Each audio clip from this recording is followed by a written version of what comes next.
बंदर और दो बिल्लियां। एक बार की बात है, एक गांव में दो बिल्लियां रहती थी।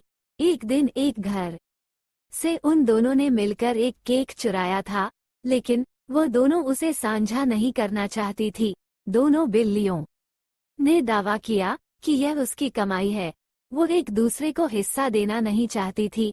इस केक को लेकर दोनों के बीच झगड़ा हुआ। जब उन दोनों के बीच झगड़ा चल रहा था, तब एक बंदर घटनास्थल पर आया। बंदर ने विवाद सुलझाने के लिए खुद को पेश किया। उन्होंने पूरी कहानी सुनकर कहा, जैसे तुम दोनों अच्छी दोस्त हो, तो तुम्हें केक को बराबर बांटना चाहिए। और उन्होंने खुद उनके लिए केक को दो बराबर भागों में बांटने की सलाह दी। किसी तरह बिल्लियां उसके सुझाव पर सहमत हुई। फिर बंदर ने केक को लिया और दो भागों में बांट दिया। उन्होंने प्रत्येक भाग को अलग अलग किया और देखा कि एक हिस्सा दूसरे हिस्सा से भारी था। उन्होंने दोनों हिस्सों को बराबर करने के लिए भारी टुकड़े में से थोड़ा खा लिया और दोनों हिस्सों को फिर से देखा। अब बंदर को दूसरा भाग भारी लगने लगा।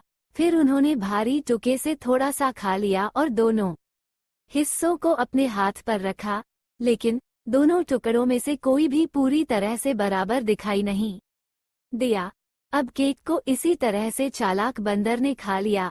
बिल्लियों ने बंदर से केक वापस मांगा, लेकिन बंदर ने कहा कि अब तुम उस केक को वापस नहीं ले सकती, क्योंकि उन्हें उनकी सेवा के लिए पारिश्रमिक के रूप में दावा करता है। ये कहते हुए बंदर ने बचे हुए टुकड़े को अपने मुंह में लेकर पेड़ के ऊपर चढ़ गया।